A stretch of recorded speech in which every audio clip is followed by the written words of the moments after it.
You're watching Famous Dave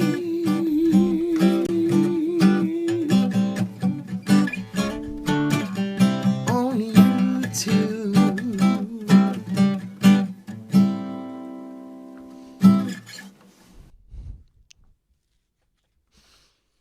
Good morning and welcome to the Short Vol Show Live. My name is David Lincoln, and we have a special episode for you today because I'm going to start on my series of where I talk about becoming a market maker. There's a lot of kind of new people on the channel, and it's funny in the chat. There's a lot of people come on who don't know anything about me and are like, "I'll teach you to trade," And I understand that, you go on YouTube and you expect to find just anything random. It can be like, a new Robinhood guy or just somebody who's like, hey, I woke up today and decided I was going to become a trader. Follow my journey. That's not where I came from. And so I wanted to give a little rundown on my personal journey as a trader, which started a long time ago in 1993, something like that. Anyways, but first, I made a position change to the position, and I want to talk about that. Let's quick look at the term structure and then get into that. I'm going to try to keep this brief and to the point today. So let's start by taking a look at the term structure real quick. So here is the term structure. The market was interesting last night. I was watching the market after the debate, and it started kind of tanking right after the debate, but it came back overnight. We're still at 7% contango here. Term structure, not looking all that much different than it's looked for months, right? If we looked a month ago, it would have been a little bit steeper contango, but the same shape, sloping up into the next month and then down after that. So here we are. Before now, I had a position on where I was long, far out in time puts. They were also out of the money puts in VXX. So VXX trading 24.48 today. Here's a chart, and I owned the. Let's see if I can just move this up slightly here. There we go. I owned the March 21 puts, right? So a little bit out of the money. We're 24, the 21 puts. And I also owned a couple of June ones. I switched the position today, and I just want to talk about that really quickly. But first, with a disclaimer, don't follow me over the cliff. By that, I mean I'm not a licensed person, financial advisor. Don't follow what I'm doing because I don't want you to blame me when you lose money. It's as simple as that. And the strategy I switched to is significantly more risky than the strategy I had on before because it involves naked calls. Now that sounds sexy because it's naked, but it's also when you're dealing with selling naked calls, you're dealing with unlimited risk. Now unlimited risk means just that. It doesn't matter how big of an account you have. Unlimited is bigger than that, and you could blow out your account. Now, if you have effective risk management, that becomes less and less likely to happen. But when you're selling an option that has undefined risk, your risk by nature is also undefined, and that is something that you don't want to get into until unless you understand exactly what you're getting into. If you understand exactly what you're getting into, then you can make your own decisions. It's not up to me to tell you what kind of risk you feel comfortable with taking or you want to take. But anyways, that all being said, what I did was, and I've talked about this strategy before. You can look back at the past videos on the Bullseye strategy. But what I've done is I sold just a few at the money calls in UVXY. Why did I switch to UVXY from VXX? Because UVXY is a higher volatility product, seeing that it's leveraged and it has higher options price levels. So if you're selling something, you're going to get more money for it and more of a return. So if we just look quickly here, and this is a very small position, but in line with the risk involved, which is, as I said, significantly higher than before. So what did I do? I sold, if you pull up, if you want to screenshot that, you can see the trades I made to get out of my VXX position, and then the trades I put on in UVXY. I sold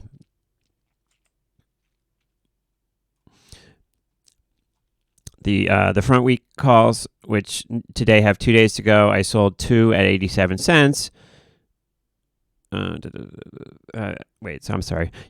Some of these are canceled trades. So here, Phil sold 2 at 87 cents, and then I sold 1 of the next week calls at $1.35. And then I got out of the rest of my position. So why do I like why did I switch my position, and why did I like having this on? The reason I switched my position is because I have a expectation that we're kind of being doldrums right now. We're already kind of high in the range of the VIX, and thus my feeling is the higher we are up in the range of the VIX, the less likely there is to be an explosive spike to the upside, which is what would hurt me the most, being short calls like this. B, it costs money to own those puts every day, and money was slowly bleeding out of my account. Now, we were moving slowly lower, but it started to feel like we weren't moving lower quick enough to finance being long, expensive puts. This way, time's sort of on my side, and so if we move sideways or down, the position makes money, and I figured the strategy here is to sell at the money calls every week, and then at the end of the week, if the calls are going out worthless, then let them go out worthless or buy them in for a penny if they're near the strike, and then sell calls again that are at the money the next week, and just keep doing it. And this way, your account slowly goes up money every week, pretty much guaranteed, as opposed to being long puts where if we just sit, then you lose money. And the only way you make money is if we go down fast enough for your delta to outpace your theta or your time decay. So, so the strategy here is, if we look at the option screen really quick, sell one of these calls. The ones I sold were the 20s. So on Friday afternoon, we look and we see, okay, if UVXY is below 20, then buy these in for a penny. If UVXY is above 20, then roll these to the next week 20 calls. So buy this one back for parity. So if UVXY is trading 20 and a half, pay 50 cents for this call and sell the next week one out. And so each week what you're doing is you're collecting whatever premium is here plus whatever the down move is. So the at the money option in expiration week is the fastest decaying option on the board. So you have a couple things going your way. You have contango, which we've talked about so many times. You have decay, and the premium at the same time. So it doesn't seem like it's a lot of money just selling a couple calls for 87 cents each week, but these effects compound themselves over time, and it can be a very good strategy. So we'll see how that works, and there's that strategy. And then now I want to come to the second part of the video today, and that is discussing my journey from college to being a market maker. So I wanted to start off.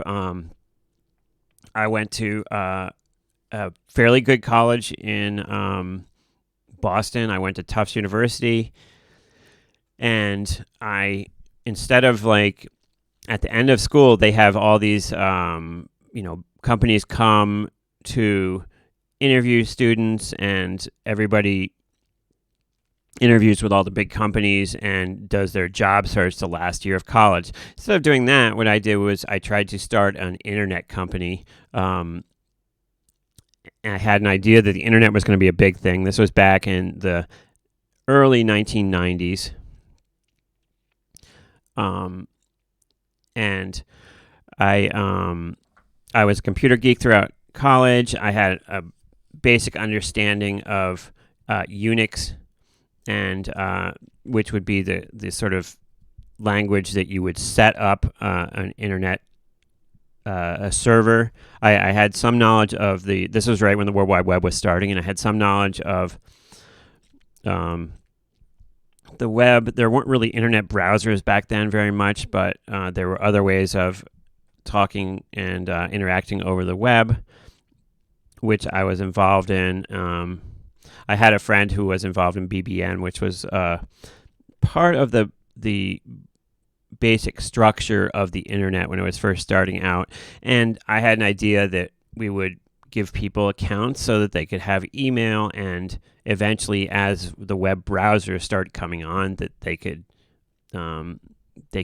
get an account and have a web browser on their computer, and we would hook them from their computer to the internet. Anyways, the business didn't end up working out, and I ended up heavily in high interest credit card debt with a broken car. And so I went to go get my car fixed, and the guy at the car repair place, which was a Saab repair place in Arlington, Massachusetts, offered me a job working on cars. So I went from, a pretty high-powered university where a lot of people were like pre-law, pre-whatever, pre-med or whatever, to becoming sort of an apprentice car mechanic and running a car garage. And it was cold in the winter there. At which point my college girlfriend sort of left me because I don't think she wanted to be. Her idea of like dating a successful guy was not dating a car mechanic. So, but I gotta say, being a car mechanic is a tough job, and I was not good at it. And I have all respect for people that do that work. Anyway, so I was kind of stuck in the cold working on cars, and the guy I was working for, his business was failing, so he really couldn't pay me, and so he started missing paychecks, so this was bad. Anyways, I reached out to a friend who was a fraternity member of mine. The good old boy fraternity network in the United States still exists, and he turned out he was in Chicago, and turned out his brother was a trader in Chicago at the CBOE in the OEX pit. It was my friend Mike Panos, his brother Louis Panos.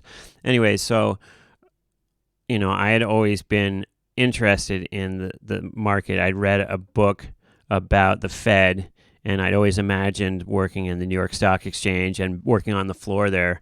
And so he approached me and said he remembered that I'm half English, I have a British passport. They were going to open an operation in England. So I was on the phone from the Saab garage to my friend in Chicago, and he said, well, we need someone with a British passport to start our company in England because you have to hire local people. It's kind of funny that I would be a local person, leaving Massachusetts to come to England, but regardless, because I have a British passport, I was deemed a local person. So, but I couldn't even afford a ticket out to Chicago. So my buddy Mike, his boss, paid for me to come out to Chicago. And I'd never been to Chicago. I'd never been to a trading floor. I went down to the exchange, and they signed me on to the trading floor, which was like the most exciting thing in the world to me. All the pits, everybody screaming and yelling. I don't know what's going on. And I interviewed with these guys. As it turned out, that I didn't get the job, but while I was down there doing the interview, and I was on the floor, my buddy introduced me to this other guy, and he was a broker in the OEX pit, his name was Hunt, and he was a broker for a company called Chicago Core, Hunt Hamill. So, and he's a famous amongst us SIBO people, very famous broker in the OEX pit. He stood on the right side. Anyway, so Hunt knew my friend Mike, and he said he could get me a job. So, so Hunt, he told me, he goes, go down to some address, and he said, go to this guy named David Cregan, and tell David Cregan that you've known me for 20 years. And at this point, I think I was 19, or I was 20. But he said, go down to this guy's office, knock on the door, tell him you've known Hunt for 20 years and that you want a job. And so, I was just at that age in life, and I didn't want to go back and work in an unheated car garage anymore, stripping cars. So I did what he said. I went down to this guy's office in Chicago on LaSalle Street, and I walked in and I said, my name is David. I've known Hunt for 20 years. And the guy started laughing. He said, how old are you? And I said, I was 20. And he said, all right, I can give you a job. It's not going to pay you much. It's like $300 a week, and you're going to be a runner. But, you have the job if you want it. And so I went back to Boston, packed up what little I had there, and came out to Chicago, found a hostel to stay in, and went to report for work for my first day as a runner on the options exchange at the Chicago Board Options Exchange. So that was back in 1993, and that's how I got to the biggest options trading floor in the world back then. And that's the first part of my story of becoming a market maker. And there you go. So we'll add to that later. Anyways, it seems like vol's coming in. UVXY is down 71 cents. And E-mini's up 28. VIX down a point and change. And let's see how we are doing really quick before I leave you on VIX Central with the term structure. It looks like we might be getting close to another percentage point here as we speak. So 7.5% contango here, and full steam ahead. Thanks for watching, and I will check you out next time on the Short Vol Show live. Let's see if I can find this real quick here.